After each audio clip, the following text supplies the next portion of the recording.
آج کے دور میں ہم قرآن اور سنت کو پڑھے بغیر خود سے ہی فتویٰ لگانے پر مشغول ہیں اور اس بات کو درست سمجھتے ہیں جو ہمیں خود کو اچھی لگتی ہے۔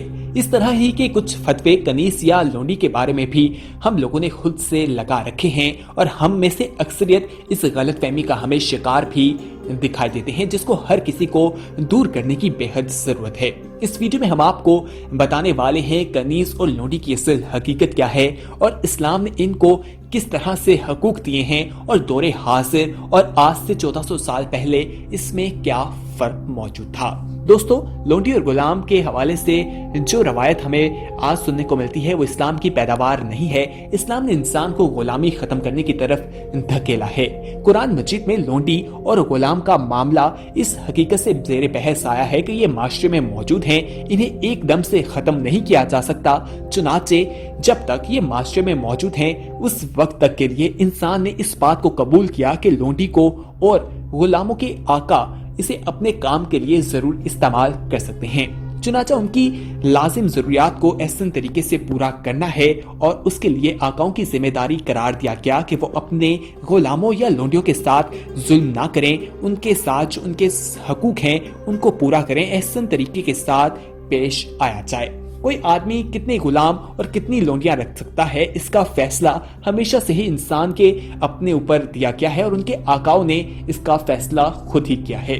اسلام نے اس میں کوئی مداخلت نہیں کی۔ اسلام میں اس کے ساتھ احسن سلوک کرنے کی ہمیں ہدایات دی گئی ہیں اور اسلام نے ہمیں تعلیم دی ہے کہ ہم نے ان کے ساتھ کس طرح سے چلنا ہے، ان کو معاشرے میں ایک مقام دیا گیا ہے، ان کو آزاد کرنے کے بارے میں بھی ہمیں تعلیم دی گئی ہے اور ان کے حقوق کے بارے میں جو اقدامات کیے گئے ہیں وہ آج اس ویڈیو کے ذریعے ہم آپ تک پہنچائیں گے۔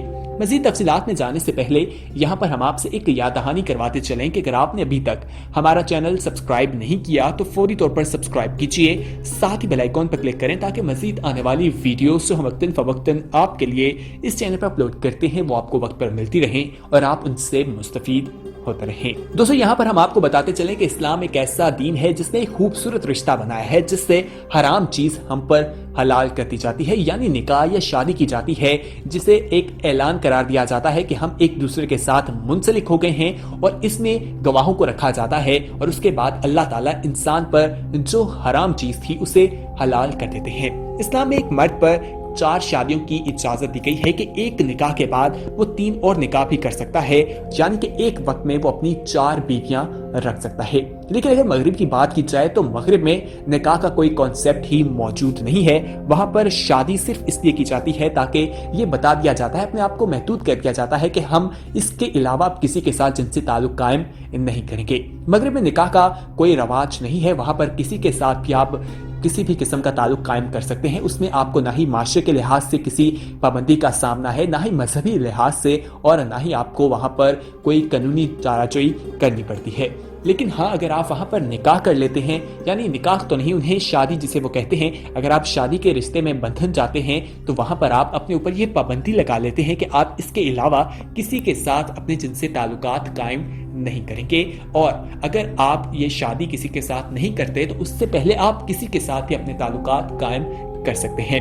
لیکن اسلام میں معاملات ہمیں اس کے برعکس دکھائی دیتے ہیں۔ اسلام میں نکاح کرنے کے بعد ہم کسی 3 لوگوں کے ساتھ اور بھی نکاح کر سکتے ہیں۔ اسلام سے پہلے ہم کسی کے ساتھ کوئی تعلق قائم نہیں کر سکتے، وہ بالکل حرام قرار دیا گیا ہے، اور نکاح کے بعد ایک پاک رشتہ ہے جس سے ہم پر حرام چیز کو حلال کر دیا جاتا ہے۔ دوستو، جب مرد یا عورت شادی کرتے ہیں، گواہوں کی موجودگی میں پورے معاشرے میں اعلان کرتے ہیں کہ وہ ایک دوسرے کے ساتھ بندھ گئے ہیں۔ پورا معاشرہ، رشتہ دار اور مذہب ان کے اس رشتے کو تسلیم کرتا ہے۔ مذہب میں کسی کے ساتھ بھی زیادتی کی جو ایک گنجائش ہے وہ نہیں رکھی گئی، ہر کسی کے حقوق رکھے گئے ہیں اور اس کی ادائیگی کو بھی بے حد ضروری قرار دیا گیا ہے۔ جس خدا نے بیوی سے لذت اندوز ہونے کو جائز قرار دیا ہے، اسی نے لونڈی سے بھی لذت اندوز ہونے کو جائز قرار دیا ہے۔ چنانچہ اس حوالے سے کچھ چیزیں سمجھنے والی ہیں جو قرآن مجید میں اللہ تعالیٰ نے مختلف جگہوں پر بیان کی ہیں۔ قرآن مجید کی سورہ النساء کے بارے میں ہم آپ کو بتائیں، جس کا ترجمہ ہے، اگر تمہیں اندیشہ ہو کہ تم یتیم لڑکیوں کے بارے میں انصاف نہ کر سکو گے تو ان عورتوں سے نکاح کرو جو تمہارے لیے پسندیدہ اور حلال ہوں، 2 اور 3 اور 4، مگر یہ اجازت بشرط عدل ہے۔ پھر اگر تمہیں اندیشہ ہو کہ تمہیں زائد بیویوں میں عدل نہیں کر سکو گے تو صرف ایک عورت سے ہی نکاح کرو، یا وہ کنیز जो शरण तुम्हारी मलकियत में आई है।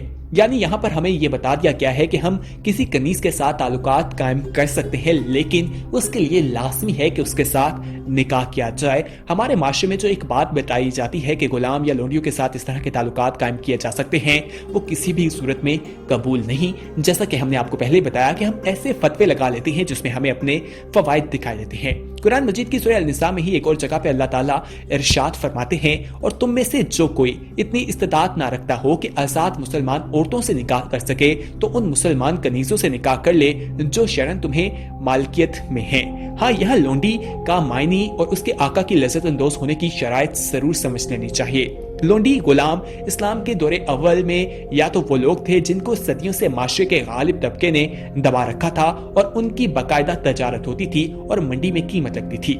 इस गुलामी की बस इतनी सी कानूनी पोजीशन थी कि वो दुनिया में किसी चीज के मालिक ना थे, और जब से उन्होंने होश संभाला अपना बिकना बकाना देखा। ना कोई घर, ना कोई वतन, ना उनकी कोई सोच, ना राय, ना इरादा और ना ही इख्तियार था।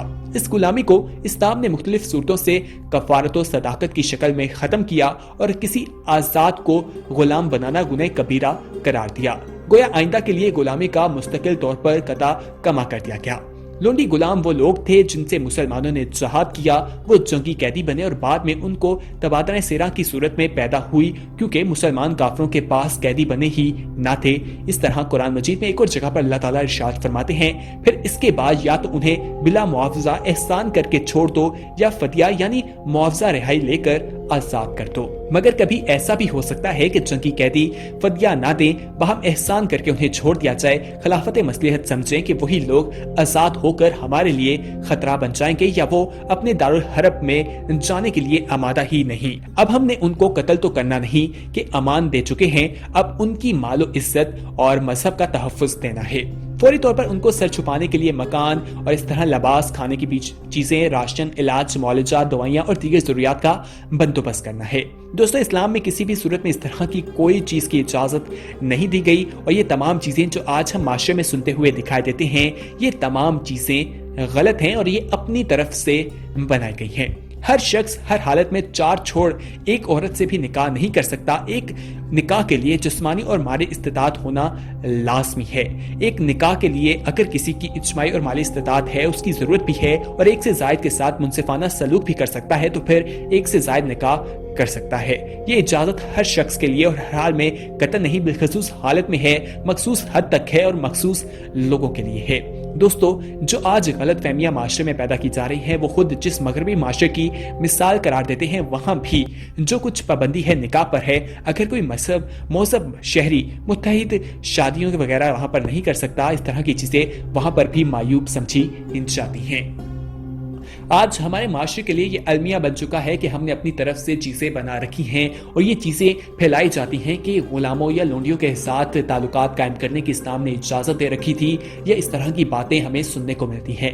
इस्लाम ने हमें ये बता दिया है कि हम उनके साथ निकाह तो कर सकते हैं अगर वो मुसलमान हैं, और तमाम शराइत रखी गई हैं जिनको जानना बेहद जरूरी है। अगर हम इन तमाम बातों पर यकीन कर लेते हैं और तहकीकात किए बगैर उस राह पर चल पड़ते हैं, तो हमारे लिए ये गुनाह कबीरा है। और आज हमें समझ लेना चाहिए कि इस्लाम में लोंडियों के साथ या गुलामों के साथ एहसान का मामला करने की गुंजाइश दी गई थी, और इन्हें इस्लाम ने किसी भी सूरत में पैदा नहीं किया। इनकी हकीकत यह है कि ये इस्लाम से पहले मौजूद थी, लेकिन इस्लाम ने इस चीज का खात्मा किया है और आजादी दी है और इनको रखना एक गुनाह कबीरा करार दिया है। दोस्तों, उम्मीद है कि आज की इस वीडियो में हम जो एक मौजू आपको समझाना चाहते थे, जो चीज आपको हम क्लियर करना चाहते थे, उसमें हम कामयाब हुए होंगे। और इस तरह की जब भी कोई बात आप सुनेंगे तो आपके इल्म में ये बात आ जाएगी कि इस्लाम ने ऐसा कुछ नहीं किया। जो बातें बयान की जाती हैं वो सरासर मनगढ़ंत हैं, वो झूठ पर मबनी हैं, उन पर यकीन करना किसी भी सूरत में जायज नहीं है। हमारे लिए अलमिया ये है कि हम ना ही तहकीकात करते हैं, ना ही चीजों को जानते हैं, और कुरान और हदीस के हवाले से हमारे पास इतना इल्म मौजूद नहीं। हम सुनी सुनाई बातों पर यकीन करके उनको सही मान लेते हैं। इसलिए हमें चाहिए कि हम कुरान का मुताला करें। कुरान मजीद अल्लाह ताला की आखिरी आसमानी किताब है जिसमें हमारी रहनुमाई की गई है। हमें तमाम चीजों के बारे में आगाह किया गया है। कोई ऐसा मौजू नहीं जो दीन इस्लाम ने हमारे लिए बयान ना किया हो। रसूल अकरम सल्लल्लाहु अलैहि वसल्लम की हदीस में भी हर मौजू के बारे में हमें अपनी रहनुमाई के लिए चीजें मिल जाती हैं, लेकिन हमें गौर व फिक्र करने की जरूरत है। इस वीडियो को अपने दोस्तों के साथ ज्यादा से ज्यादा शेयर कीजिएगा और अगर आपने अभी तक हमारा चैनल सब्सक्राइब नहीं किया तो फौरी तौर पर सब्सक्राइब कीजिए, साथ ही बेल आइकॉन पर क्लिक करें ताकि मजीद आने वाली वीडियोस जो हम वक्तन फवक्तन आपके लिए इस चैनल पर अपलोड करते हैं वो आपको वक्त पर मिलती रहें और आप उनसे मुस्तफीद होते रहें। इस वीडियो में कमेंट करके अपनी राय और तजावीज़ भी दे सकते हैं, हमें बता सकते हैं कि ये वीडियो आपको कैसी लगी है और आने वाले वक्त में आप किस तरह की वीडियोस देखना पसंद करते हैं वो भी हम आपके साथ जरूर शेयर करेंगे। अगली वीडियो तक हमें दीजिए इजाजत, अपना ख्याल रखिएगा। इस वीडियो को ज्यादा से ज्यादा शेयर, लाइक और कमेंट करना ना भूलिएगा। अल्लाह हाफिज।